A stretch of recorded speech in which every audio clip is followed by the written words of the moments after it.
आज हम बात करते हैं जिल्द की एक ऐसी बीमारी मिलाज़मा की। ये जिल्द की रंगत तब्दील होने की बीमारी है जो कि सूरज की रोशनी का सामना करने के बायस सामने आती है। मिलाज़मा से ज़्यादातर माथे, गाल, होंठ और जो ऊपरी हिस्सा होता है ना आपके चेहरे का और जो थोड़ी होती है इसकी स्किन मुतासिर होती है, लेकिन ये सूरज का सामना करने वाले दीगर अज़ा पर भी असर अंदाज हो सकती है। ये जिल्द पर गहरी रंगत के धब्बों की सूरत में ज़ाहिर हो सकती है। क्या ये बीमारी तकलीफदेह है और क्या इसका इलाज मौजूद है? क्योंकि बहुत सारे लोग ऐसा सोचते हैं कि जी शायद जब आपको सूरज की वजह से कोई बीमारी होती है या आपकी स्किन इफेक्ट होती है तो उसका इलाज बहुत ज़्यादा मुश्किल हो जाता है। अब मुझे तो ये लगता है कि भाई आप जब भी निकले सन ब्लॉक ज़रूर यूज़ करें, लेकिन डर्माटोलॉजिस्ट डॉक्टर ज़ारा शाह क्या राय रखती हैं हमारे साथ स्टूडियोज़ में मौजूद हैं, उनसे हम बात करें, उन्हें शामिल गुफ्तगू करते हैं। अस्सलाम वालेकुम डॉक्टर साहिबा, गुड मॉर्निंग, कैसी हैं आप? थैंक यू, मैं बिल्कुल ठीक हूँ, आप सुनाएं। अल्हम्दुलिल्लाह। अच्छा, मुझे ये बताएं कि जिस बीमारी का मैं जिक्र कर रही हूँ ये क्या ख़तरनाक है, किस तरह लोगों को इफेक्ट करती है, इससे बचा किस तरह जा सकता है? देखिए, ये ख़तरनाक तो नहीं है बट ये बहुत बुरा लगता है फेस पे। अगर आप बहुत गोरे भी हैं या बहुत काले भी हैं, अगर ब्राउन कलर के पैचेस फेस पे, चीक्स पर, नोज़ पर और आईब्रोज के ऊपर आ जाएं तो वो बहुत डिस्कलरेशन फेस पे बहुत अजीब सा नुमायाँ होती है। तो लोग बड़ा डिस्कम्फर्ट फील करते हैं, बहुत उनका कॉन्फिडेंस बहुत लो होता है। तो इसको मिलाज़मा कहते हैं। मिलाज़मा होता किस वजह से? सन एक्सपोजर की वजह से, यूवी लाइट्स की वजह से, रेडिएशंस बहुत लगने की वजह से, बहुत एक्सेसिव लाइट्स हैं घर में भी, ये जो येलो लाइट्स हैं इनकी वजह से। येलो लाइट्स आपकी स्किन के लिए बहुत जो है वो जैसे आपका पूरा दिन एक्सपोजर लाइट्स में, तो you need to protect your skin. Secondly, बहुत सारी इंटरनल कंडीशंस की वजह से भी होता है, जैसे कि ब्लड प्रेशर हो गया और ब्लड प्रेशर की वजह से होता है। फीमेल्स में हार्मोन डिस्टर्ब होने की वजह से, आयरन डेफिशिएंसी की वजह से भी मिलाज़मा होता है, ब्राउन स्पॉट्स आ जाते हैं। अच्छा, ये हम कैसे पता कर सकते हैं कि जी मिलाज़मा हमें ये बीमारी हुई क्यों है? देखिए, वो फिर आप हिस्ट्री लेंगे, आप पेशेंट से पूछेंगे। जब भी कोई मिलाज़मा की हिस्ट्री मिलाज़मा के साथ आता है, पहले हम हिस्ट्री लेते हैं कि आपका सन एक्सपोजर कितना है, आप चूल्हे के सामने किस तरह रहते हैं, आप कुछ लगाते हैं। और सबसे ज़्यादा आजकल जो मिलाज़मा की 100% जो कॉज है वो स्टेरॉयडल क्रीम्स है। ये जो फार्मूला क्रीम्स बनकर आती हैं जिनमें बहुत ज़्यादा एक्सेसिव मरकरी होता है रंग गोरा करने के लिए, कि भाई 10 दिन में आप गोरे गोरे हो जाएं और फिर 20वें दिन आप बिल्कुल काले और आपकी स्किन की वेन्स नज़र आना शुरू हो जाती है। ये सबसे ज़्यादा डेंजरस। हम अपने प्लेटफॉर्म से इतनी अवेयरनेस लोगों को दे चुके हैं कि प्लीज़ ये जो फार्मूला क्रीम्स होती हैं इनको अवॉइड करें, ये सबसे ज़्यादा आपकी स्किन के लिए नुकसान बहुत डैमेज। देखिए, इसमें मरकरी इतना ज़्यादा डैमेज करता है कि उसके बाद लोग हमें लाख रुपए देने के लिए भी तैयार होते हैं बट उनकी स्किन ठीक नहीं होती।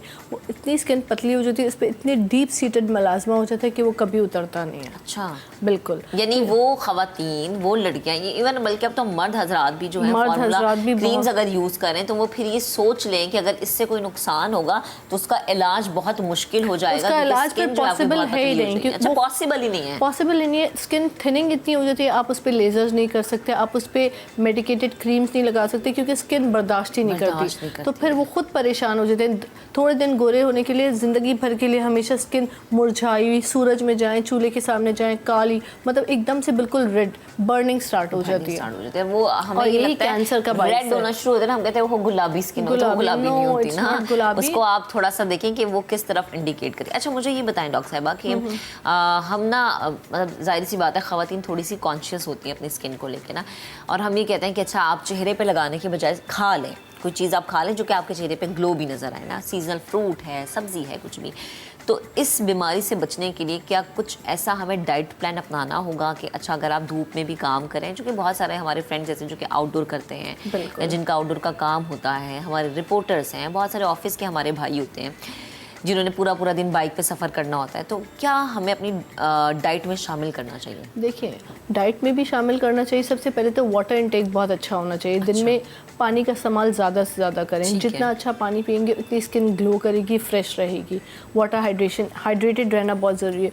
उसके साथ खाने पीने में फल, फ्रूट, सब्जियां खानी बहुत ज़रूरी हैं। अगर किसी को अपनी स्किन बहुत अच्छी करनी है तो उसमें एक बैलेंस डाइट का होना ज़रूरी है, जिसमें फल, फ्रूट, सब्जियाँ और उसके साथ साथ मीट भी। देखिए, हर चीज़ का एक पोर्शन होता है, आपकी बॉडी को ज़रूरत होती है। तो आप वाटर इंटेक भी अच्छा रखें, प्रोटीन्स का इंटेक भी अच्छा रखें, जिसमें फ़िश हो गई, रेड मीट हो गया, चिकन को थोड़ा अवॉइड करें बिकॉज ऑफ हार्मोन्स डिस्टर्ब, और सब्जियां और फ्रूट खाएं। और जो ख़वातीन है, ख़वातीन को मैं यही कहती हूँ जिनको अपनी स्किन अच्छी रखनी है, आयरन का इंटेक अच्छा करें। आयरन के जो वो आपको लगता है कि ये आयरन का ज़रिए वो चीज़ें आप ज़्यादा खाएं, जैसे चुकंदर हो गया, गाजर हो गई, सेब हो गया, इन चीज़ों को खाएं तो स्किन बहुत अच्छी रहती है। और आप खुद इंटरनली अच्छे होगे तो आपकी skin, when you are internally happy, internally satisfied, तो आपकी स्किन वैसे ही दिखे, आपका फेस आपका को बताता है, ग्लो करता है ना, फिर पता चलता है आप खुश हैं। अच्छा डॉक्टर साहबा, मुझे ये बताएं कि अक्सर हमें तो यही कहा जाता है कि जी आप मेकअप करें उससे पहले भी आप सन ब्लॉक इस्तेमाल करें। आप घर से भले से 10 मिनट के लिए निकल रहे हैं, आप सन ब्लॉक लगाएं। आप घर से निकल नहीं रहे, आप घर में भी हैं तो सन ब्लॉक। अच्छा, घर में भी है? घर में भी है। मैं हमेशा अपने पेशेंट्स को, क्लाइंट्स को ये कहती हूँ कि अपनी स्किन का एक हेल्दी रूटीन बनाएं। अगर आपको हमेशा खूबसूरत जवान रहना है विदाउट एनी प्रोसीजर्स, तो सिर्फ और सिर्फ स्किन का एक अच्छा रूटीन बनाएं, जिसमें एक अच्छा फेस वॉश दिन में 3 दफ़ा, एक अच्छा सन ब्लॉक, चाहे वो घर से में है, बाहर जा रहे हैं या घर में, क्योंकि घर में भी आपकी लाइट्स हैं, आप चूल्हे के सामने जाते हैं, ठीक है। अच्छा, मुझे ये बताएं एक अच्छे सन ब्लॉक का कैसे पता चलेगा कि ये अच्छा सन ब्लॉक? अच्छा सन ब्लॉक का मकसद ये होता है कि आप अपनी स्किन के मुताबिक चूज करें। मेरी ऑयली स्किन है, मैं किस तरह सेलेक्ट? अगर आपकी ऑयली स्किन है और आपका इस तरह का एक्सपोजर है तो आपको gel form water based sun block. अगर आप क्रीमी सन ब्लॉक करेंगी तो आपको इतना पसीना घबराहट आएगी कि आप कहेंगी सन ब्लॉक, इसीलिए लोग डिसकंटिन्यू कर देते हैं। अच्छा। मर्द हजरात को अगर मैं सन ब्लॉक दे दूं क्रीमी और वो बाहर जा रहे हैं, पूरा मुंह पसीने पसीने हो रहा है, तो वो कभी सन ब्लॉक लगाएंगे नहीं। उनके लिए 100 SPF का जेल फॉर्म सन ब्लॉक आता है, वो आप लगाएं, लगेगा ही नहीं कुछ लगा हुआ है, और आपकी स्किन प्रोटेक्ट रहेगी। अच्छा, आपने सन ब्लॉक अप्लाई कर लिया, उसके बाद आप मेकअप भी कर सकते हैं? बिल्कुल कर सकते हैं। एज अ प्राइमर आप सन ब्लॉक यूज़ करें, उसके बाद आप मेकअप करें। उसके बाद इसी तरह आप आ जाएं 4 बजे के बाद। अच्छा। आपने फेस वॉश किया, सुबह के टाइम आपने फेस वॉश करने के बाद सन ब्लॉक लगा लिया, 4 बजे के बाद आपने फेस वॉश किया, एक अच्छा सिरम स्किन के मुताबिक। अगर आपकी स्किन काली है, मलाजमा है, तो लाइटनिंग सिरम, उसमें थोड़ा सा लाइटनिंग एजेंट होता है। अगर आपकी स्किन सिर्फ नॉर्मल ग्लो के लिए चाहिए तो विटामिन सी सिरम। एजिंग की तरफ जा रहे हैं तो anti ageing hyaluronic based Siram, इस तरह सिरम। फिर रात को सोने से पहले आपने दोबारा फेस वॉश किया, एक अच्छी नाइट क्रीम यूज़ कर लें। कॉन्सेप्ट ये होता है कि प्रोटेक्शन ड्यूरिंग द डे और रिपेयर ड्यूरिंग द नाइट। तो रात में जब आप क्रीम लगाते हैं तो आपकी स्किन लिफ्ट होती है, उसको हाइड्रेट मॉइस्चराइज होती है, तो स्किन एजिंग की तरफ नहीं जाती। तो ये 4 प्रोडक्ट्स बहुत ज़रूरी हैं: face wash, sun block, a serum and a night cream. अच्छा, आप सन ब्लॉक तो लगा रहे हैं, आपने कहा घर में भी हैं, तो आप सन ब्लॉक यूज़ करें, क्योंकि जाहिर सी बात है हमारी जो माएँ हैं, बहनें हैं, वो चूल्हे के करीब जाना होता है, उन्होंने सुबह नाश्ते में भी, दोपहर खाना भी। लेकिन फेस वॉश आपका जो है वो सिलेक्टिव होना चाहिए आपके अकॉर्डिंग टू योर स्किन। ये एक बड़ा मुश्किल मरहला होता है। देखिए, मरहल आजकल तो हर चीज़ बहुत सिंपल हो गई है। आप किसी स्टोर पे भी जाएं तो बहुत सारे आपको गाइड करने के लिए मिलते हैं। और मर्द हज़रात अगर वो नहीं जाते तो वो एक अच्छा सोप यूज़ कर लें, वाइटनिंग सोप यूज़ कर लें, मॉइस्चराइजिंग ड्राई स्किन के लिए मॉइस्चराइजिंग सोप यूज़ करें। अगर बाहर निकलना है, पिगमेंटेशन होती है, तो वाइटनिंग सोप्स बहुत अवेलेबल है। अच्छा, वैसे हम हमेशा ख़वातीन की बात करते हैं, लेकिन चूंकि जाहिर सी बात है हमारे मर्द हजरात भी इस चीज़ का शिकार होते हैं। अच्छा, अक्सर मर्दों की स्किन पे मैंने देखा है कि ये वाला एरिया जो है काले धब्बे नुमाया होना शुरू होता है, फोरहेड पे आपके काले धब्बे आ गए। इसकी क्या वजह है? वो काले स्कार्स क्यों हैं? वो इसलिए क्योंकि ये एरिया तो उनका बियर्ड से कवर है और ये एरिया एक्सपोज होता है, तो इसी पे मलाजमा की पिगमेंटेशन आना। ये मलाजमा है, दिस इज पिगमेंटेशन। देखिए, मलाजमा किस तरह बनता है? पहले छोटे छोटे पिगमेंटेशन स्टार्ट होती है, छोटे स्पॉट्स, कालापन आता है। जब वो कालापन रह कर फिर वो पूरा एक पैच की सूरत इख्तियार करता है। अच्छा। और उसका ट्रीटमेंट भी फिर हम इसी तरह करते हैं। उसके लेज़र ट्रीटमेंट्स हैं, काफ़ी डिफरेंट काइंड ऑफ प्रोसीजर्स हैं। फिर हम उस पैच को स्प्लिट करते हैं ताकि वो आहिस्ता आहिस्ता ख़त्म हो। अच्छा, आपने लेज़र ट्रीटमेंट की बात की, तो मुझे ये बताएं कि लेज़र ट्रीटमेंट किस स्टेज पे जाके आपको लेना चाहिए?